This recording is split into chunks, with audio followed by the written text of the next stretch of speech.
a leader, a mentor, an example to other soldiers. Staff Sergeant David Beck is a true professional non-commissioned officer. Staff Sergeant Beck is a guy that doesn't let adversity affect him.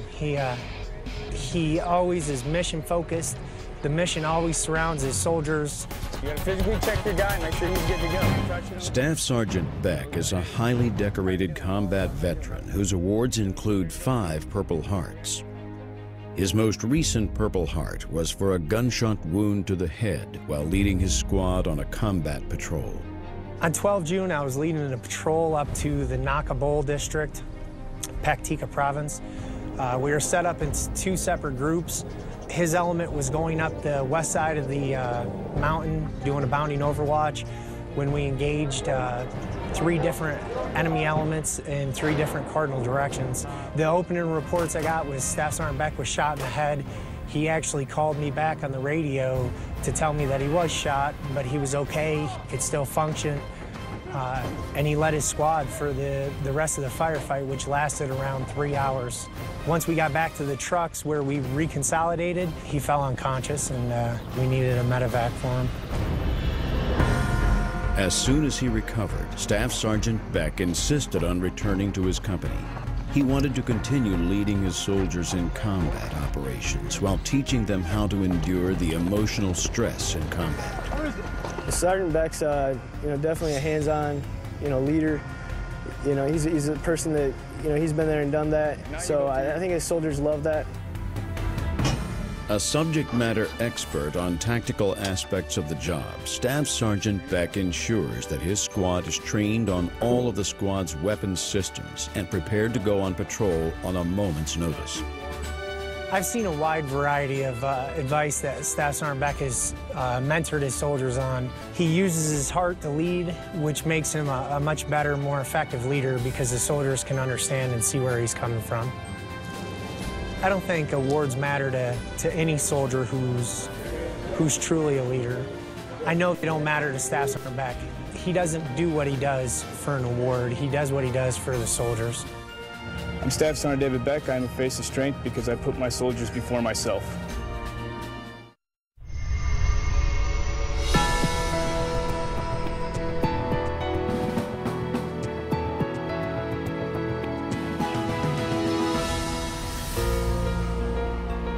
Lorraine Melgosa didn't grow up with dreams of being in the funeral business. But after the death of her father, a World War II pilot, Lorraine realized the importance of providing a proper funeral for a loved one. So she bought a unique 1867 horse-drawn coach with a draft horse and started a funeral carriage service. Jim Herstein, a member of the Colorado Patriot Guard Riders, has watched Lorraine grow her business over the years.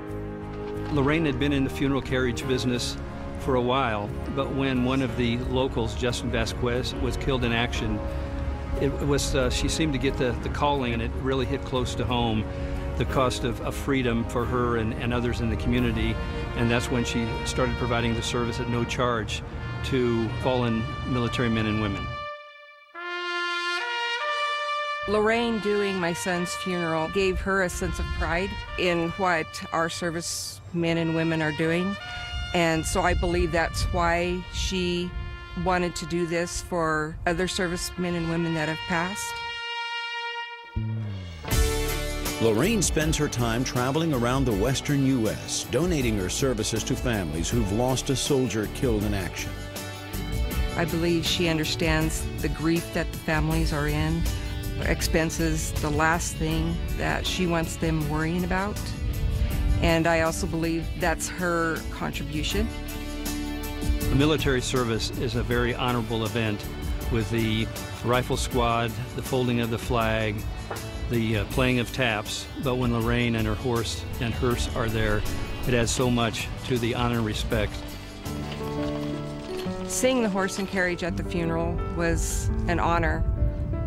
The horse was standing at attention and was very still when they loaded Justin's casket into the carriage. Lorraine may not have planned to devote her life to honoring fallen heroes, but it's become her life's calling. it shows them somebody is remembering their loss. Because I believe that's our greatest fear, mine and other families, is that their son or daughter is going to be forgotten. I would like our military to know that this average American recognizes and is grateful for the sacrifices they make on a daily basis. I'm Lorraine Melgosa. I'm a face of strength because I support the families of the fallen.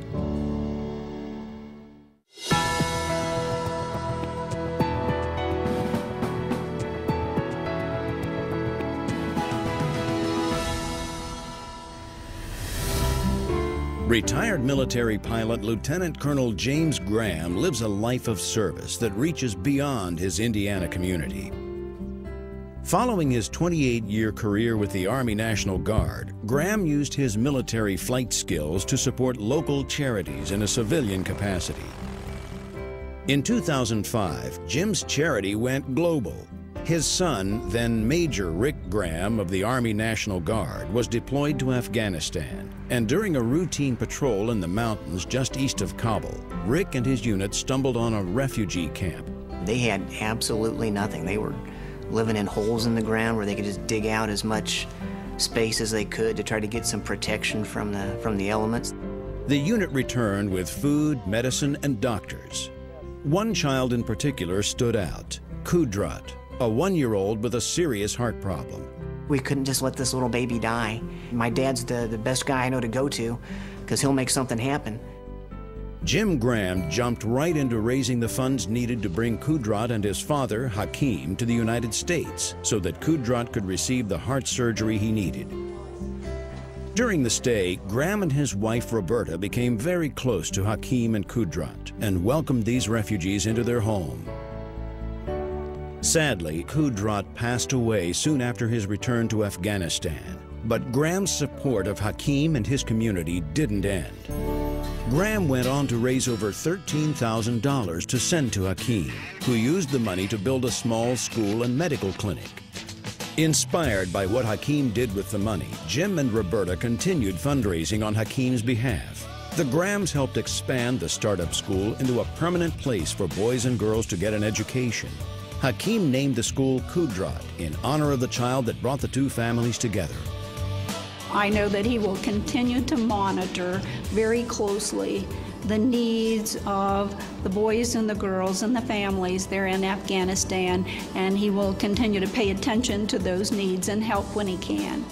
The Grahams continue to be ambassadors for good, providing support for those in need. Jim Graham continues to pass his values of family, service, and sacrifice to his friends and family. Jim Graham exemplifies selfless service. It takes a big heart to do what Jim has done through the years. My wife and I believe it's important to reach out to others in the world to promote world peace and understanding. I'm Lieutenant Colonel James Graham, U.S. Army retired.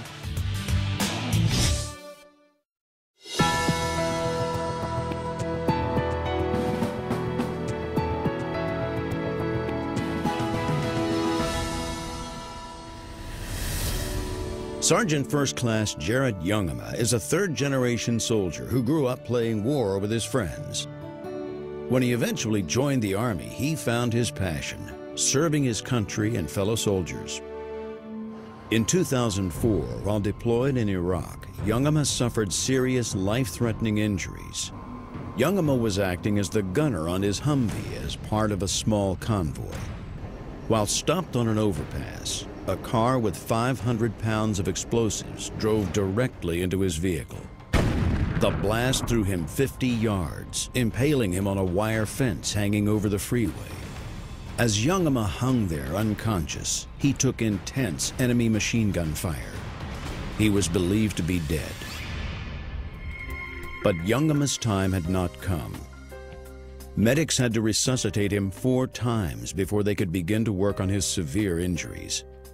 Jongema also had to recover much of his memory of his wife, his family, his childhood, his life. As if his physical injuries were not enough, he was hit with another blow. His young son was diagnosed with cancer. Jongema found the strength to make it through his own healing and help his child. But he still faced a difficult choice: take medical retirement or work hard to recover and remain in the Army. Sergeant Jongema decided he was not ready to give up his career. He is now responsible for filling the enlisted positions in the Air Defense Branch at Human Resources Command. Supporting the professional development needs of his fellow soldiers is his way of continuing to support the Army. I started wondering, how can he still be going? How can he still be in the Army pushing as hard as he does? Sergeant First Class Jongema doesn't let his responsibility stop with the soldier, but also looks at the needs of each soldier's family. It isn't just, I'm going to move you from one Army post to the next, but I'm going to move you from that post to the next one, and I'm going to take into consideration your family and all your medical conditions, and what does this mean for your children if I move you? Jongema wants to keep inspiring soldiers in any way he can. He conducts training and professional development sessions, speaks to wounded warriors, and continues to take a personal interest in each of his soldiers. In spite of all he's been through, Sergeant First Class Jongema's dedication remains strong. He's a tremendous individual. He's a true warrior. He has such unimaginable energy. He has such a focus and drive for life and for his family in the Army. Sergeant First Class Jarrett Jongema knows that strong soldiers make a strong Army. He has recovered, his family has recovered, and together they continue to support the Army. I work hard to support and inspire our soldiers to help them reach their fullest potential. I am Sergeant First Class Jarrett Jongema.